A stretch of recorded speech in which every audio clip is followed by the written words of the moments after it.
வணக்கம். GK with JK channel மூலம் வரவேற்கிறேன். பொதுவாகவே கடன்ல மாட்டிக்கிட்டு இருக்கவங்க, அவங்க மனசுல தோன்ற விஷயம் என்னன்னு பார்த்தீங்கன்னா, நெறைய கேள்விகளா இருக்கும். அதாவது நெறைய கடன் இருக்கு. கிரெடிட் கார்ட வாங்கி வச்சிருக்கேன், பர்சனல் லோன் வாங்கி வச்சிருக்கேன், லோனும் வாங்கி ஹோம் லோனும் வாங்கி வச்சிருக்கேன், அங்கங்க கையில கைமாத்தா பணம் வாங்கி வச்சிருக்கேன். இவ்ளோ கடனையும் எப்படி அடைக்கிறது? இது ஒரு சந்தேகம் இருக்கும். இன்னொன்னு பார்த்தீங்கன்னா, இதுக்கான வழிகளும் இல்லையே! பெருசா எந்த ஒரு வாய்ப்பும் இல்லையே! எனக்காக யாரும் பணம் சேர்த்து வைக்கல. அப்பா, அம்மா பெருசா ஏதோ சொத்து சேர்த்து வைக்கல. எனக்கு பூர்வத்தில உறவினர்கள்லேருந்து பணம் வருமா பார்த்தா, அதுக்கான வாய்ப்பே இல்ல. ஸோ எந்த விதமான வழியே இல்ல யோசிப்பாங்க. ஒரு சிலர் பார்த்தீங்கன்னா, இந்த கடன அடைக்கிறதுக்கான ஆப்ஷன்ஸ் ஏதாவது இருக்கான்னு பார்த்தீங்கன்னா, என்னோட வருமானம் ரொம்ப கம்மியா இருக்கு. என்னோட கொஞ்சம் வருமானத்த வச்சு இவ்ளோ பெரிய அமௌண்ட் எப்படி அடைக்கிறது? இதெல்லாம் நெறைய பேருக்கு தோணக்கூடிய சந்தேகங்கள். கடன் வரும்பொழுது இந்த மனசுல இதெல்லாம் போட்டு யோசிப்பாங்க. இந்த யோசிக்கிற நேரத்துல பார்த்தீங்கன்னா, ஒரு பயமும் உருவாகும். இந்த பயம் தான் பார்த்தீங்கன்னா, நம்மள அடுத்த கட்டத்துக்கு போகக்கூடாதபடிக்கு தடுத்து நிறுத்துது. இந்த பயம் தான் பார்த்தீங்கன்னா, நம்ம வேற ஏதாவது போதைப் பொருட்கள் எடுக்கிறதுக்கோ, குடிக்கிறதுக்கோ அல்லது ஸ்மோக் பண்றதோ, மத்த விஷயங்கள் போறதுக்கும் இந்த பயம் தான் முக்கிய காரணம். மன அழுத்தம் அதிகமாயிருச்சுன்னா, இது போல வழிகள்ல போகக்கூடிய விஷயங்கள் இருக்கு. இதுல ஒரு சந்தோஷமான விஷயம் என்னன்னு பார்த்தீங்கன்னா, உங்க அனைத்து பிரச்சனைக்கும் சொல்யூஷன் இருக்கு. இந்த பிரச்சனையிலேருந்து நீங்க வெளிய வர முடியும். உங்களுடைய அனைத்து கடனையும் அடைக்க முடியும். நீங்க நிம்மதியா இருக்க போறீங்க. உங்களுக்கான வாய்ப்புகள் அதிகமாவே இருக்கு. ஒரு ஊர்ல கல் குவாரி இருக்கு. அந்த கல் குவாரியில பார்த்தீங்கன்னா, அதாவது மலைங்க. மலைய உடைச்சு கல் எடுப்பாங்க இல்லையா? அந்த இடம். அந்த இடத்துல பார்த்தீங்கன்னா, ஒவ்வொரு முறையும் அவங்க செய்யக்கூடிய வேலையெல்லாம் அந்த சுத்திய வச்சு தான் உடைச்சு, உடைச்சு செஞ்சுட்டு இருக்காங்க மேனுவலா. ஸோ மனுஷங்க மூலமா செய்றது. எந்த விதமான எக்யூப்மெண்ட்லாம் இல்லாம அப்பத்துலருந்து அதுதான் செஞ்சுட்டு வராங்க. அப்படி வரும்பொழுது பார்த்தீங்கன்னா, ஒரு புதுசா ஒரு ப்ராஜெக்ட் வருது. பெரிய மலை. அந்த மலைய உடைக்கிறதுக்கான டூல்ஸ்லாம் ரெடி பண்ணிட்டு இருக்கும்போது, அந்த சுத்திகளுக்கு உயிர் வருது. அந்த ஒரு சுத்தி சொல்லுது, பழமையான ஒரு சுத்தி, துரு பிடிச்ச சுத்தி. அது சொல்லுது, "இத்தனை வருஷமா நான் அந்த கல்குவாரியில இருக்கேன். எவ்வளோ மலையெல்லாம் உடைச்சிருக்கேன். ஆனா இந்த மலை ரொம்ப கஷ்டமான ஒரு மலை. இத உடைக்கிறது தான் ரொம்ப கஷ்டம். இதுக்கப்புறம் எங்கள யூஸ் பண்ண மாட்டாங்க. ஏன்னா நாங்க துரு பிடிச்சிட்டோம். அதனால புது சுத்திய தான் ட்ரை பண்ணுவாங்கன்னு" பேசிட்டு இருக்கும்போது, ஒரு புது சுத்தியே வருது. ரொம்ப சந்தோஷமா வருது. வந்தோனே, "வாப்பா நல்லா இருக்கிறியா? பாரு அடுத்தது உங்களுக்கு இவ்வளோ பெரிய ப்ராஜெக்ட் குடுத்துருக்காங்க. ஆனா இது சாதாரண விஷயம் கிடையாது. நாங்கலாம் பல வருஷமா அடிச்சு, அடிச்சு, அடிச்சு ரொம்ப கஷ்டப்பட்டு ஒரு மலைய உடைக்கிறதுக்கு அவ்வளோ கஷ்டப்பட்டோம். எங்கள ஒரு வழி ஆக்கிட்டாங்க. அடுத்தது நீ புதுசா வந்திருக்க. உன்னையும் ஒரு வழி ஆக்கப் போறாங்க. இவ்வளோ பெரிய மலைய நீ எப்படி உடைக்க போறன்ட்டு" ஒரு பயத்த குடுத்தோனயும், அது ரொம்ப சந்தேகப்பட்டு பக்கத்துல இருக்கிற இன்னும் 2 அண்ணன கேட்டு பார்க்கலாம்ன்ட்டு இன்னும் 2 சுத்திகிட்ட கேட்டுச்சாம். அவங்களும் பொலம்புறாங்க. "ஆமாப்பா, இது கஷ்டமான ஒரு வேல. எங்களுக்கு நெறைய அடிபட்டுருக்கு. நெறைய தடவ நாங்க அங்கங்க அடிபட்டு ஒரு லெவல்லயே என்னால யூஸ் பண்ண முடியாது. ஒரு கட்டத்துக்கு மேல நம்மள அங்க பயன்படுத்த முடியாது. நம்மளோட லைஃபே இதுலயே முடிஞ்சிரும். சுத்திய 2ஆ உடைய கூட வாய்ப்பு இருக்கு" என்று நெறைய பேர் சொன்ன உடனே இன்னொருத்தர்கிட்ட போய் விசாரிக்கிறாரு. அவரு யாருன்னு பார்த்தீங்கன்னா, ஆல்ரெடி ஒரு சுத்தி அவரு உடைஞ்ச சுத்தி. அது அவரு யூஸே பண்ணல. அது முடிஞ்சிச்சு லைஃப் அவருக்கு. அதனால ஓரம் வச்சுட்டாங்க. அவர் ரொம்ப ஃபீல் பண்ணி சொல்றாரு. "ஆமாப்பா, நான் ரொம்ப நாளா நல்லா யூஸ் ஆயிருந்தது. இப்ப பார்த்தீங்கன்னா, அடிச்சு அடிச்சு எனக்கு உடைச்சே போயிட்டாங்க. லைஃபே போயிடுச்சு. இதுக்கப்புறம் என்ன எதுக்கும் யூஸ் பண்ணவே முடியாதுன்னு சொல்ட்டாங்க. அவ்வளோதான் என் லைஃபு. ஆனா நீ பார்த்து இருந்துக்கோப்பா" சொன்னோனே இவருக்கு ரொம்ப பயம் வந்துருச்சு. என்னடா இது, ஒரு சுத்திய இப்படி யூஸ் பண்ணியிருக்காங்க. அடி அடின்னு வச்சிருக்காங்க பொழுது. நம்ம காலத்துக்கும் இந்த மலைக்காக தான் வேலை செய்யணும் பொழுது. இவ்வளோ பெரிய மலைய நம்ம எப்படி உடைக்க போறோம்ன்ட்டு யோசிச்சுட்டு இருக்கிற நேரத்தில, ஒரு சயின்டிஸ்ட் அந்த இடத்துல வந்தாரு. அவர் என்ன பண்ணாரு, இந்த சுத்திய எடுக்குறாரு. எடுத்து பார்த்துட்டு நேரா ஒரு இடத்துக்கு நடந்து போறாரு. இந்த சுத்திக்கு ஒண்ணுமே புரியல. எதுக்கு இவரு நம்மள கூட்டு போறாருன்னு தெரியல. அவரு என்ன பண்றாரு, ஃபர்ஸ்ட் இந்த சுத்திய வச்சு ஒரு டெஸ்டிங் எடுக்குறாரு. ஒரு உளிய வச்சு ஒரு சின்ன ஒரு கல்ல அடிச்சு டெஸ்டிங் பார்த்துட்டு, ஓகே, இந்த சுத்தி ஓகே தான் சொல்லிட்டு கொண்டு வராரு. கொண்டு வரும்போது ஒண்ணுமே புரியல இதுக்கு. என்னடா இது, மறுபடியும் போனாங்க, ஏதோ வந்துட்டாங்களா என்னன்னு தெரியாம யோசிச்சுட்டு இருக்கிற நேரத்துல, இன்னொருத்தர் வந்தாரு. அவரு என்ன பண்ணாரு, பெரிய கவசம்லாம் உடம்புல போட்டுக்கிட்டு, இந்த சுத்தி எடுத்துக்கிட்டு நேரா மலை மேல ஏறுறாரு. மலை உச்சிக்கு போயிட்டு, அங்க போயிட்டு ஒரு சின்னதா ஒரு குழி போல அடிக்கிறாரு. அந்த ஒரு தொலை போட்டுட்டு இந்த சுத்திய வச்சு அடிச்சு அந்த தொலைய உருவாக்குறாரு. அந்த இடத்துல ஒரு முக்கியமான ஒரு பொருள வச்சு மூடுறாரு. இந்த சுத்திக்கு ஒண்ணுமே புரியல. என்ன இது, சந்தேகமாவே பாக்குது. எதுக்கு நம்மள மேல கொண்டு போனாங்க? இவங்க நெனச்சா எப்பயோ வேலை ஸ்டார்ட் பண்ணியிருந்தா இன்னும் வேலை நடந்துருக்கணும்ல. எதுக்கு மேலலாம் கூட்டிட்டு போய் நம்மள அடிச்சிட்டு இருக்காங்க? ஒண்ணும் புரியல. ஒரு கட்டத்துக்கு மேல கீழ வராங்க.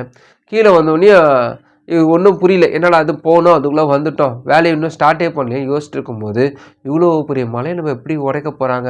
நம்ம இன்னும் நம்ம நாள் ஃபுல்லா வேலை செஞ்சுட்டு இருக்கணும் போல இருக்குது. ஒவ்வொரு நாளும் நம்ம கொஞ்சம் கொஞ்சமா எடுத்து அடிச்சுட்டே இருப்பாங்க போல. இந்த சுத்தி ரொம்ப யோசிக்க ஆரம்பிச்சுருச்சு. அந்த டைம்ல அந்த சயின்டிஸ்ட் ஒரு டிஎன்டி சொல்லக்கூடிய அந்த வெடிப்பொருள், அந்த பாக்ஸ அழுத்துறாரு. அந்த மலை வெடிக்க ஆரம்பிக்குது. ஒவ்வொரு இடத்துலயும் வெடிக்க ஆரம்பிக்குது. டமால் டமால் வெடிக்குது. ஒண்ணும் புரியல இதுக்கு. அந்த இடம் கொஞ்ச நேரத்தில் அந்த மலையே தவிடு பொடியாயிடுச்சு, தூள் தூளாயிடுச்சு. அந்த மலையே ஒன்றும் இல்லாமல் போயிடுச்சு. இவருக்கு ஒன்றுமே புரியல, என்ன நடக்குது யோசிச்சுட்டு இருக்கும்போது தான் அங்கே இருக்கிற விஷயங்களை சொல்கிறாங்க. அது ஒரு வெடிமருந்து வைக்கிறதுக்காக பயன்படுத்துறதுக்காக ஒரு சுத்தி தேவைப்பட்டது. அதனால தான் இந்த புது சுத்தி எடுத்துன்னு போய் ட்ரை பண்ணியிருக்காங்க. வெடிமருந்து வச்சு அந்த மலையே உடஞ்சிருச்சு. இதுக்கப்புறம் இந்த சுத்திக்கு வேலையே கிடையாது, ஜாலியாக இருக்கலாம்ன்ற விஷயத்த சொல்கிறாங்க. சில நேரத்தில் நமக்கு ஒரு கடன் பிரச்சனை மலை போல் வரும். இந்த மலை போல் பிரச்சனை நம்மக்கிட்ட இருக்கிற வரைக்குமே அது பெரிய விஷயமா தெரியாது.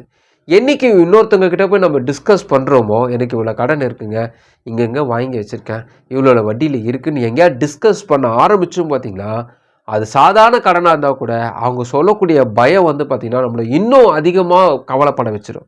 அப்பா ஏன்ப்பா இந்த கடனை மாட்டிக்கிட்டேன், இது போய் தெரிஞ்சு போய் இது வாங்குவாங்களா, யாராவது போய் இந்த 5 பைசா வட்டி வாங்குவாங்களா, யாராவது போய் 10 பைசா வட்டி வாங்குவாங்களா, அந்த இடம் மோசமான இடமாச்சே, இந்த பேங்க் மோசமான பேங்க் ஆச்சே, இவ்வளோ வட்டி போடுவானே, நீ காலத்துக்கு லோன் அடைச்சி, இதெல்லாம் கேட்க கேட்க கேட்க என்ன ஆகுனா நமக்கே ஒரு டல் ஆகிடும். அன்றைய பொழுது காலைல எழுந்துக்கும் போது கூட கண்ணு முழிக்கும் போது ஐயோ இவ்வளோ கடன் எப்படி அடிக்க போகிறோம் அப்படி தான் எழுந்துப்போமே தவிர ஒரு சந்தோஷமாக பீஸ்ஃபுல்லாக மைண்டே இருக்காது. ஏன்னா அவ்வளோ டிப்ரெஷன் நம்ம மைண்டில் அப்படியே ஃபுல்லாக இருக்கும், என்ன பண்ணுதே தெரியாது. ஆனால் இதில் ஒரு முக்கியமான விஷயத்தை கவனிச்சுக்கோங்க, உங்களுக்கு எவ்வளோ பிரச்சனை இருந்தாலும் அதுக்கு சொல்யூஷன் இருக்குது. ஆனால் அந்த பிரச்சனையை நம்ம எப்போ அலசி ஆராய்ஞ்சு தன்னுடைய சொந்த முயற்சியால் தான் இது எல்லாமே முடியும், நான் தான் இதெல்லாம் செய்யணும், நான் தான் இவ்வளோத்தையும் பண்ணணும்னு நீங்கள் நினச்சிருந்தீங்கன்னா அந்த பாரம் பெருசாகும். ஆனால் சந்தோஷமான விஷயம், உங்கள் கூட கடவுள் இருக்கிறார். நீங்கள் மட்டுமே இதை செய்ய தேவையில்லை, அவர் உங்கள் கூட இருந்து ஒவ்வொரு விஷயத்தையும் நீங்கள் செஞ்சு முடிச்சிடுவார். கடவுளை பற்றி அசை போடுறது நல்ல விஷயந்தான். ஆனால் இது எப்படி சாத்தியமாகும்? கடவுள் என் வாழ்க்கையிலே வேலை செய்வதற்கு, என் வாழ்க்கையிலே நிறைய அற்புதங்கள் நடக்கிறதுக்கு நான் என்ன செய்யணும்? சிம்பிளான ஒரு விஷயந்தான். உங்கள் மனசில் கடவுளை தவிர வேறு எந்த ஒரு விஷயத்துக்கும் சந்தேகத்துக்கும் இடம் கொடுக்கக்கூடாது. 1. 2வது, உங்கள் எதிர்காலத்தை நீங்கள் சிந்திக்க ஆரம்பிக்க வேண்டும். நல்ல விதமாக சிந்தித்து கற்பனையில் கொண்டு வரணும். கடவுள் உங்களுக்காக என்னெல்லாம் செய்வார், அடுத்தது என்ன வீடு வாங்குவீங்க, எந்த இடத்துல உங்களுக்கு ஃப்ளாட் கட்டுவீங்க, எந்த இடத்துல உங்களுடைய பிளெஸ்ஸிங்ஸ் இருக்கும், எங்கே படிக்க வைக்க போகிறீங்க, என்ன விதமான காலேஜ் பசங்களை சேர்த்து வைக்க போகிறீங்க, அல்லது உங்களுக்கான விஷயங்கள் மேரேஜ் எப்போ நடக்க போகுது, என்னென்ன விதமான பணங்கள் உங்களுக்கு வர வேண்டி பணத்தை உருவாக்க போகிறீங்க, என்னென்ன பிஸ்னஸில் உங்களுக்கு லாபங்கள் வரப்போகுது, இது போல் லாபங்கள் நிறைய விதமான விருத்தியாகிற விஷயங்களை நீங்கள் அசை போடுவது கடவுளுக்கே பிடிக்கும். ஒரு மனுஷன் பணக்காரனாக ஆகிறதுக்கு கடவுளுக்கு ரொம்ப பிடிக்கும். அது ரொம்ப புரிஞ்சுக்குங்க. நிறைய பேர் தப்பாக புரிஞ்சிட்ருக்காங்க. ஒரு மனுஷன் ஏழையாக்கிறதை காட்டிலும் பணக்காரனாக்கிறது தான் கடவுள் ரொம்ப பிடிக்கும். ஏன்னா கடவுள் மனுஷனை செல்வந்தனாகவே வைக்க விரும்புகிறார். சந்தோஷமாக நல்லா இருக்கணும் தான், வெல்த்தாக இருக்கணும் தான் விரும்புவாரே தவிர மட்டமாகணும் விரும்ப மாட்டார். ஸோ அதனால் நீங்கள் நினைக்கிறது தப்பு கிடையாது. அதனால் தைரியமாக நம்புங்க. உங்களுடைய செல்வம் உங்களுக்கு அதிகரிக்க போவது மட்டுமே நீங்கள் சிந்திக்கணும். இப்போ இருக்கிற பிரச்சனையை மட்டும் அதை நீங்கள் அதோட கம்பேர் பண்ணி இவ்வளோ கடன் இருக்குது, இதை அடைஞ்சால் போதும், என் வாழ்க்கை இதோடு முடிஞ்சால் போதும் நீங்கள் நினைக்கிறத காட்டிலும் இது போல் நீங்கள் சிந்திக்கும் போது இதெல்லாம் ஒன்றுமே இல்லாமல் போயிடும். அதனால் கடவுள் ஆசீர்வாதமான ஒரு பணக்காரர், அவர் ஒரு செல்வந்தர், அவருடைய பிள்ளை தான் நீங்கள், உங்களை விட மாட்டார், அப்படி விட்டு வெடிக்கப்பட மாட்டார். அந்த சுற்றி நினைக்கிற மாதிரி காலம் ஃபுல்லாக உடைக்கணுமான்னு அந்த சுற்றி நினச்சிட்டு இருந்தது. ஆனால் அப்படி செய்ய வேண்டிய அவசியமே இல்லை. ஒரே ஒரு வெடி போதும், உங்கள் பிரச்சனைக்கே முடிவு வந்துடும். அதனால் உங்கள் சொல்யூஷன் இவ்வளோதான், சிம்பிளான சொல்யூஷன் தான்.